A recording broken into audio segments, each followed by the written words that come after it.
lagi bersama saya Vika Kartika dalam acara kita Bincang Velox. Seperti yang kita ketahui bahwa pemuda adalah agent of development, sehingga masa depan Indonesia tentu saja sangat bergantung dengan bagaimana pemuda bersikap. Maka dari itu hari ini bersama saya kita akan bahas terkait peran pemuda dalam menangkal berkembangnya paham radikalisme dengan narasumber yang menurut saya tidak biasa dan lumayan spesial, karena hari ini di studio sudah ada bersama dengan saya seorang ex-napiter bernama Bapak Sofyan Sauri. Baik, selamat datang Pak Sofyan. Selamat datang di Bincang Velox. Baik, pertanyaan pembuka yang saya sangat penasaran saat tadi baca background Anda, bisa di-share ke kita bagaimana terkait latar belakang Anda dulu mungkin sebelum kita berangkat ke sana, bagaimana Anda menjadi kelompok teror dan lain-lain. Ya, baik. Pertama, nama saya Sofyan, biasa dipanggil Sofyan Sauri. Saya dulu biasa seperti anak-anak muda, bahkan sampai hobi tawuran dan sebagainya. Dulu saya sekolah di Budut, namanya Budi Utomo. Sekolah terkenal itu ya, Pak? Terkenal ya, Jakarta Pusat dengan tawurannya. Yeah. Ternyata itu membekas dalam jiwa saya, sampai saya suka dengan heroik, sikap-sikap kepahlawanan dan sebagainya. Bahkan ketika saya masuk Polri, ya, kemudian suka operasi-operasi ke Aceh dan sebagainya. Sampai kemudian saya justru suka dengan istilah-istilah jihad. Saya mulai membaca literatur tentang bagaimana pembelaan kepada Muslim Palestina, Muslim Bosnia di era-era tahun 90-an, dan itu membekas pada jiwa saya. Ya, artinya baca sendiri? Iya, baca sendiri. Dulu ada majalah Sabili, Intilak, Al-Islah, dan itu berpengaruh, membekas pada diri saya. Sampai kemudian saya selalu berdoa meminta kepada Allah agar saya bisa dipertemukan dengan orang-orang yang keren-keren ini. Maksudnya para mujahidin. Akhirnya qadarullah saya ketemu. Memang betul ketemu. Tapi siapa sangka kelompok yang saya temui ini justru menyimpan pemahaman-pemahaman yang menurut saya agak berbahaya. Jadi agak takfir, ya kan, merasa dirinya paling benar. Mereka harus dihancurkan dengan jihad dan lain sebagainya. Sampai kemudian akhirnya saya terpengaruh, terkontaminasi, terkena brainwashing daripada kelompok-kelompok ini. Ini di umur berapa, Pak? Kalau boleh tahu, ya masih muda. Saya dari umur 18 tahun, 19 tahun itu udah simpati dengan kelompok-kelompok jihad. Berawal dari suka tawuran, lalu kemudian kepada perlawanan bersenjata. Salah satu doktrin yang saya ingat dari ustadz saya itu bilang begini, kalau dulu Anda berani mati untuk ke neraka, kenapa hari ini Anda tidak berani mati untuk ke surga? Maksudnya apa? Membela agama ini dengan jiwa dan harta kita. Itu akhirnya terpengaruh saya. Baik, ini pertama kali dengan Pak Ustadz ini bertemu ini dalam acara apa, bagaimana? Ya, saya biasanya waktu itu muda, saya sering ikut daurah-daurah, taklim dan sebagainya. Di situ saya mendapatkan beberapa materi yang terkait dengan Ghazul Fikri. Ghazul Fikri itu artinya perang pemikiran. Sampai di sini sebetulnya masih baik-baik saja, bagus ya. Kita peduli dengan nasib kaum muslimin, kita peduli dengan urusan kaum muslimin, karena memang kaum muslim ini diikat dengan yang namanya ukhuwah imaniyah dan ukhuwah islamiyah. Jadi kalau kata Rasulullah itu masalul mu'min kama salil jasadil wahid. Jadi masalul mu'min wa ta'atufihim wa tarahumihim wa tawaddihim kal jasadil wahid. Perumpamaan orang-orang Islam itu dalam pergaulannya, dalam kasih sayangnya, dalam persatuannya itu bagaikan satu tubuh. Jadi apa yang menderita kaum muslimin di Bosnia, di Palestina, di Libya, di Suriah, itu kita harus ikut merasakan. Nah, inilah yang disebut dengan solidaritas. Nah, tapi yang kemudian yang berbahaya ternyata kelompok-kelompok ini ya menyimpan pemahaman yang menurut saya berbahaya. Akhirnya saya masuk pada kelompok-kelompok radikal, kelompok-kelompok yang menurut saya pengkapling kebenaran. Ya, walaupun nggak semua kelompok jihad seperti itu, tetapi ada ya sebagian besar kelompok-kelompok jihad ini malah mengajarkan paham-paham terorisme, paham-paham kekerasan gitu. Baik, Pak. Jadi ini yang sangat menarik adalah tadi dari penjelasan yang saya ingin tahu bagaimana cara transisi pergeseran pemikiran ini kan, karena Anda besar di lingkungan kepolisian, kemudian diberi paham-paham itu, apakah tidak ada kontra di kepala yang bagaimana pertanyaan-pertanyaan begitu? Iya. Jadi begini, ini sebetulnya memberikan sebuah pesan pelajaran buat kita bahwa pemikiran terorisme, radikalisme, dan intoleransi itu bisa menyasar kepada siapa saja dan dia tidak memandang status sosial, tidak memandang status pendidikan. Dia bisa menyasar. Dibilang kurang pendidikan, ternyata ada seorang dokter jadi teroris. Dibilang kurang ekonomi, orang kaya juga banyak yang terkena paham-paham teroris gitu. Artinya bisa siapa saja. Nggak harus dia ini TNI, Polri ada juga gitu. Orang yang nggak sekolah juga ada juga gitu. Jadi ini nggak mengenal status sosial dan status pendidikan gitu. Dan inilah bahayanya pemikiran-pemikiran teroris gitu. Sampai saya yang dibesarkan dalam lingkungan asrama, bapak saya seorang polisi, abang saya seorang anggota BRIMOB, saya seorang anggota polisi, itu bisa dengan mudah terkontaminasi, brainwashing kepada pemikiran-pemikiran ini. Maka untuk itu saya pesan, ya hati-hati dalam mencari lingkungan, mencari pengajian. Maksud saya bukannya nggak boleh ngaji, boleh ngaji, harus ngaji, tapi jangan salah pernah dalam mencari guru. Itu pesan saya. Artinya saat itu Anda memang tidak sadar, halus sekali. Ya. Penyusupan ini. Betul, itu mengalir sepertinya alami saja gitu. Dan itu tanpa kita sadari, sampai kemudian tanpa saya sadari saya menjadi mengisolasi diri, saya menjadi antisosial. Kok ngaji saya menjadi benci dengan lingkungan, pekerjaan saya. Seharusnya kan orang ngaji menjadi lebih smart, lebih anfa'uhum linas, bermanfaat bagi manusia. Kenapa kok ikut-ikut kelompok ini malah jadi antisosial? Malah hubungan saya dengan lingkungan saya, dengan keluarga saya menjadi buruk. Baik. Maka jangan salah cari guru. Baik, yang kemudian juga selama di dalam kelompok tersebut kan berarti Anda juga sering bertemu dengan yang lain, maksudnya dengan pelaku-pelaku teror yang lain begitu kan, kenal dengan beberapa, dan selanjutnya saat di penjara juga banyak teman-teman melantan pelaku teror begitu kan ya. Yang saya ingin tahu, kira-kira ini latar belakang mereka itu mayoritas dari mana itu, Pak? Maksudnya kira-kira pasti kan ada suatu kesamaan dari orang-orang ini. Apa sih yang dilihat dari kelompok teror, dari orang-orang yang disasar ini? Iya, pertama menurut saya adalah dalam segi ibadah. Mereka yang kalau menurut saya termasuk orang yang antusias.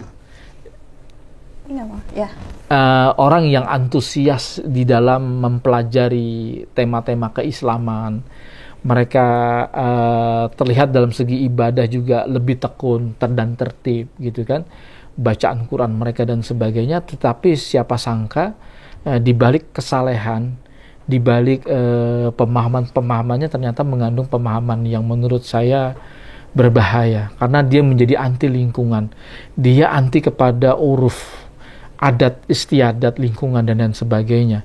Sehingga kemudian namanya anak-anak muda yang sedang mencari value, sedang mencari jati diri, mencari identitas, mencari sebuah nilai, akhirnya ini menjadi sebuah ketertarikan.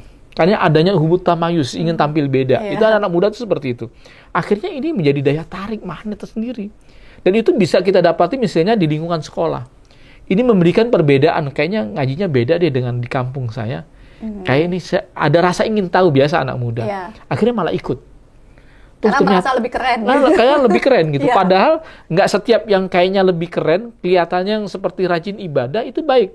Ternyata dalam banyak hadis dikatakan bahwa para kelompok-kelompok khawarij itu rajin ibadah.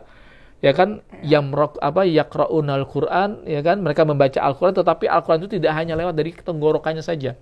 Artinya apa? Salat kalian nggak ada apa-apanya dengan salat mereka, bacaan bacaan Quran mereka, kalian tidak akan sama dengan bacaan seperti mereka. Artinya ibadah-ibadah yang banyak itu tidak justru memberikan manfaat apa-apa kalau kita masuk kepada pemahaman-pemahaman sesat ini. Begitu, Mbak. Baik. Tadi disebutkan kalangan muda ya, Pak. Berarti didominasi oleh anak muda ini berarti ya? Ya, betul. Karena ternyata memang hal ini sudah diberitakan oleh nubuwah ya. Basyirah nubuwah, kata Rasulullah, saya fi zamanin huda sa'u asnan wa sufa wa alam. Akan datang di akhir zaman nanti itu anak-anak muda yang bodoh-bodoh. Yang mana mereka ini yaqtuluna alal Islam wa yad'una alal Islam, mereka membunuhi orang-orang Islam tapi membiarkan para penyembah berhala. Wa qaulu khairul bariyah, dan mereka mengucapkan sebaik-baiknya perkataan. Artinya apa? Ada daya tarik di sana. ada magnet gitu yang membuat anak-anak muda ini lebih tertarik gitu dengan hal-hal yang seperti ini, hal-hal yang baru. Baik. Gitu. Kemudian ini yang sebenarnya juga beberapa kali yang saya agak sulit paham gitu ya Pak. Kan ini kalau dari saya lihat tadi itu kan trennya itu adalah anak muda yang ingin mencari ya, justru ingin mencari apa mungkin dalam pikiran mereka kebenaran gitu ya. Jadi bagaimana juga untuk memilahnya itu loh pada saat penerimaan itu. Iya. Pertama kita harus berpikir kritis. Ya. Jangan kemudian kita sebagai seorang pemuda nggak punya daya nalar dan daya kritis. Kira-kira kalau pengajian ini mengajak kepada hal-hal yang nggak masuk akal. Pertama ya, walaupun bukan beragama, bukan main akal-akalan, tetapi kita harus bisa nalar. Karena agama ini memberikan kebaikan. Jadi kalau kemudian beragama kita jadi jahat, kita beragama menjadi benci dengan orang di luar kelompok kita, seakan-akan kelompok kita yang sudah paling benar, menganggap masyarakat ini sudah rusak semua, mereka terjun kepada amalan bid'ah dan sebagainya. Maka ada seorang ustadz di YouTube itu sering bilang, kalau Anda ikut pengajian, lalu Anda jadi benci dengan sesama kaum muslimin di luar daripada kelompok Anda, maka tinggalin. Karena beragama itu membuat kita semat, membuat kita jauh lebih bermanfaat, membuat kita jadi lebih baik dalam segala hal. Bukan kemudian beragama membuat kita prestasi menjadi menurun, menjadi troublemaker di lingkungan kita, karena dikit-dikit menuduh bid'ah, fasik, dan kafir. Lalu beragama itu membuat kita jauh lebih baik, bukan menjadi lebih buruk. Jadi kalau kita kemudian beragama menjadi lebih buruk, kita harus tanya, stop saja dulu, ya, tinggalin dulu, ya. Kita tanya kepada orang yang lebih mengerti, apakah ini boleh kelompok-kelompok seperti ini. Artinya mencari pembanding begitu ya. Pembanding, betul, bersikap kritis. Jangan menutup kepala gitu ya. Menutup diri, malah menuduh orang yang benci dengan dia dengan beralasan bada al-Islam ghoriban, kami ini adalah Islam yang asing, memang akan dimusuhi orang-orang asing ini. Akhirnya kita jadi halu, jadi kayak alien gitu, jadi kayak aneh sendiri kita. Dia beragama banyak yang kayak gitu kan gitu, tapi dibilangnya keren gitu. Kalau udah dimusuhin banyak, berarti benarnya kebenaran kita. Apalagi pakai akwal para ulama. Kalau musuh sudah mulai menyerang kita, berarti itulah indikasi kebenaran, baru nyata kebenaran. Ada kayak seperti itu, nah gitu. Baik, selanjutnya untuk teman-teman Anda yang dulu misalkan di lapas atau bagaimana yang sudah keluar, itu seperti apa selanjutnya? Maksudnya apakah berhasil gitu ya program deradikalisasi di dalam lapas, atau ada yang justru kembali lagi begitu? Betul. Dalam catatan dari 3.000 teroris yang sudah ditangkap, termasuk 1.000 yang sekarang ada mendekam di penjara-penjara di seluruh Indonesia, di lapas, ternyata ada 80 orang dari 3.000 tersebut yang melakukan kembali perbuatannya. Gitu. Dan ini cukup mengkhawatirkan sebetulnya, agak banyak juga, dan ini menandakan bahwa program deradikalisasi bisa jadi belum menyentuh kepada akar permasalahan yang mendasar. Gitu. Perlu ada asesmen ulang, perlu ada profiling terkait target yang akan kita jadikan sebagai program deradikalisasi, gitu. Karena kita tidak tahu tentang terkait kebutuhannya, kemauan dan tingkat keagamaannya. Jangan sampai kemudian kita menghadapi tikus dengan meriam, tapi menghadapi singa dengan senapan angin dan sebagainya gitu, yang kemudian malah nggak efektif gitu. Perlu ada evaluasi terkait dengan program-program deradikalisasi sehingga dia menjadi lebih efektif. Bukan berarti gagal, masih perlu disempurnakan dalam banyak hal seperti itu. Tetapi alhamdulillah di Densus 88, di beberapa lembaga yang lain juga sudah mulai intensif dan mulai ada perkembangan baik dalam hal ini. Baik, ini mungkin begini kan, kalau saya lihat Anda penuh dengan banyak harapan ya untuk mencegah permasalahan ini ya. Mungkin ada satu saran saja gitu, apa yang kira-kira langkah yang sangat kita butuhkan, ini mungkin lebih ke arah pemerintah, apa yang perlu dilakukan ya oleh pemerintah, satu langkah konkret sebaiknya bagaimana, dan sebaiknya bagaimana untuk masyarakat yang umum, yang awam, untuk mencegah hal-hal ini masuk ke lingkungan anak muda begitu. Iya, yang pertama harapan saya, kita tidak hanya sibuk mengurusi setiap peristiwa yang ada, artinya kita sibuk kepada penanganan di hilir seperti penegakan hukum, lalu mengadakan program deradikalisasi di tengah masyarakat, tetapi kita juga harus matikan yang di hulunya. Kita sumbat dulu yang di hulunya, sumber-sumber terorisme. dalam blueprint BNPT dan beberapa penemuan hasil riset bahwa seorang teroris tidak ujuk-ujuk melakukan aksi terorisme sebelum dia punya pemahaman pendahulu. Pertama adalah paham yang namanya intoleransi, kedua paham radikalisme, lalu kemudian ke teroris. Seorang teroris sudah pasti intoleran dan sudah pasti radikal, tapi seorang radikal dan intoleran belum tentu teroris. Tetapi Indonesia, pemerintah dalam hal ini itu harus peka kepada paham-paham intoleransi. Ya, kita harus peka dan melihat ya di tengah masyarakat ya terkait misalnya di dalam memberikan regulasi perizinan terkait kelompok-kelompok atau lembaga-lembaga pendidikan yang justru mengajarkan paham-paham intoleransi karena di pabrik. Gitu. Kalau kita nggak tangani masalah ini, maka akan mau jadi apa? Maka perlu ada program-program yang langsung ke jantung mereka terkait program-program yang bagaimana kita menanamkan sikap toleransi, menghargai setiap perbedaan. Jangan sampai kemudian ruang-ruang ini diisi oleh paham-paham intoleransi. Karena ini bibit. Kalau dalam segi metodologi pendidikan mereka selalu mengajarkan sikap-sikap intoleransi, tidak menghargai uruf, adat istiadat setempat, tidak menghargai kelompok-kelompok keagamaan setempat yang sudah lebih mapan dan lebih ada lebih dulu, lalu menuduh mereka melakukan bid'ah, tafsik, mengkafirkan mereka, maka akan mau jadi apa? Bangsa kita dan negara kita, masyarakat kita, para adik-adik kita. Ya, jangan mereka dicekoki oleh pemahaman-pemahaman yang dari luar, lalu kemudian kita coba copy paste di Indonesia, lalu mau coba-coba diterapkan, apalagi sampai ingin bersemangat ingin memindahkan konflik yang ada di Timur Tengah, yang sekarang menjadi negara yang antah berantah, lalu kita copy paste untuk ada di Indonesia. Ini kan ada kelompok-kelompok yang inginkan perang seperti itu. Mau jadi apa Indonesia ini? Maka ini harus dimulai dari lembaga-lembaga pendidikan, dan ini harus berbasiskan riset kepada masyarakat sehingga kita bisa langsung ketuju kepada kelompok-kelompok yang kita anggap rawan, rentan terhadap paham-paham seperti ini. Karena jika lo nggak disembuhkan dari hulunya, Mbak, kita sibuk nangkepin, ngadakan deradikalisasi, muncul lagi kasih. Ini kan untuk pemerintah. Kalau untuk masyarakat umum? Ya, untuk masyarakat umum pertama saran saya adalah ma'rifatul fi usulid dolal. Jadi harus mengetahui pokok-pokok kesesatan mereka. Karena masyarakat harus punya daya kritis, Mbak. Banyak sekali kawan-kawan kita di lingkungan kita, di masyarakat kita, orang-orang soleh tapi terjebak kepada pemahaman-pemahaman seperti ini. Bayangkan ada anggota TNI, ada Polri, bahkan ada sekelas santri sampai masuk kelompok-kelompok seperti ini gitu. Bukan mereka nggak punya pemahaman, tetapi tidak mengenali keburukan. Karena tidak mengenali keburukan, itulah menyebabkan kita akhirnya tergelincir. Karena kelompok-kelompok ini selalu membawa narasi-narasi keagamaan yang kita kadang ya kita termehek-mehek, kadang kita baperan, kadang kita meleleh gitu melihat narasi-narasinya begitu menarik. Dibalut dengan keagamaan. Maka ada seorang sosiolog mengatakan begini, idza aradta an tatahakkam bil jahil taklifi kullu batil bi khilafiddin.